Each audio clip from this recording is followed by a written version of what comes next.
Sme firma Opre Cidery, sme výrobca jablkového sajdru a iných produktov v Košiciach. Sme malá rodinná firma, ktorá funguje už 3 roky. Nápad celý vznikol v zahraničí, keďže sajder sa na Slovensku v minulosti nikde nevyrábal a prvýkrát sme sa dostali k nemu v zahraničí, to je napríklad v Grécku, v Anglicku, v Južnej Afrike, v Dánsku. Cestoval som do týchto krajín, vždycky som všade ochutnával sajder a stále som sa snažil nejakú vzorku tých fliaš doniesť domov, a kde to našej rodine a kamarátom zachutilo a vtedy sme si povedali, veď keď to nikto nevyrába, poďme to vyrobiť sami. Hneď ako sme dostali nápad, sme sa pustili do realizácie, začali sme doma vyrábať nejaké vzorky tých sajdrov, začali sme si robiť prieskum trhu, analýzu konkurencie, že čo, v akom trhu, kde to chceme predať a potom sme sa rozhodli, že už máme všetky informácie, poďme to reálne spraviť. Prenajali sme si priestory bývalej pekárne v Košiciach, kde sme to prerobili na výrobňu sajdru, nakúpili stroje, nakúpili zásoby a začali to vyrábať.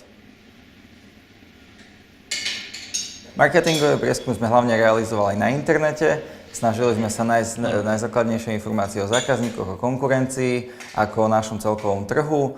Potom sme ho realizovali aj v priestoroch v Košiciach, na Hlavnej ulici, v podnikoch, kde sme sa pýtali ľudí, za koľko by kúpili takýto sajder v podniku, respektíve či to vôbec poznajú a či by to boli ochotní piť. Prieskum bol krátky, keďže sme oslovili cca 10 až 15 ľudí a pýtali sme sa ich prvú otázku, či poznajú sajder a vo väčšine odpovedí to bolo, že nie. Tak sme vedeli, že ten trh na Slovensku nepozná sajder, tak práve preto sme tie prvotné marketingové komunikácie riešili osvetou o sajdri, že čo to je, ako sa to vyrába a aby ľudia zistili vôbec, čo to je. Súčasťou marketingovej analýzy trhu bola jednak prieskum trhu, kde sme sa pýtali ľudí, čo si myslia o sajdri. Ďalšie bola analýza konkurencie, kde sme si zisťovali, kto takýto sajder vyrába a kto ho môže v budúcnosti vyrábať, aby sme si zistili, ktorí konkurenti prídu na trh. A súčasťou bolo aj analýza ekonomických faktorov na Slovensku, geografických, rôznych kultúrnych a spoločenských faktorov, ktoré hrajú rolu pri marketingovej stratégii. Ja som študoval v Dánsku na Aalborg University marketing a ekonomiku, 3 roky, mám odbor bakalár a na základe týchto marketingových a ekonomických zručností som dokázal vytvoriť marketingový plán pre našu spoločnosť. Ohľadom kultúrnych a spoločenských aspektov sme hlavne riešili, ako ľudia sa stavajú k slovenským produktom, kde sme zistili, že nie všetci zákazníci potenciálni majú radi slovenské produkty, ale je tam určitá časť, ktorá ich vyhľadáva a presne na tú časť sme sa zamerali.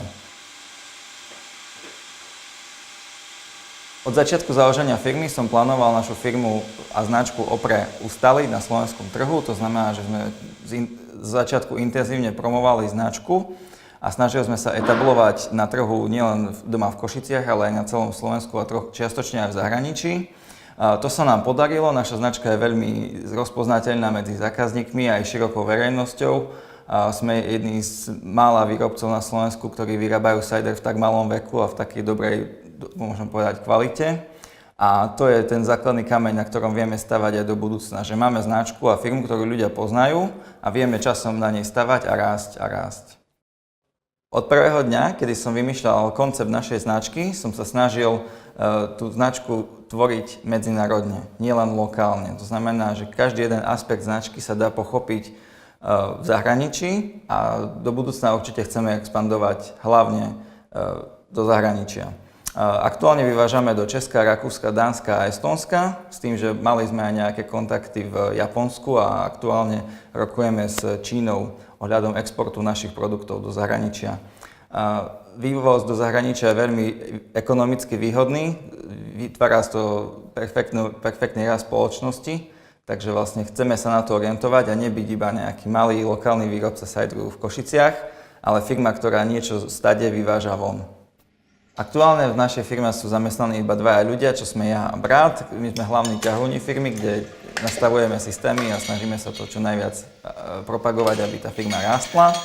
S tým, že počas hlavných výrobných dní zamestnávame brigádnikov do výroby, ktorí nám vypomáhajú s balením, produktov, označovaním, plnením, upratovaním a tieto aktivity sú veľmi potrebné, čo sa týka potravinárskej výroby. Do budúcna plánujeme zamestnať človeka, respektíve viacerých ľudí, ktorí budú mať na starosti výrobnú časť, ako aj obchodnú časť.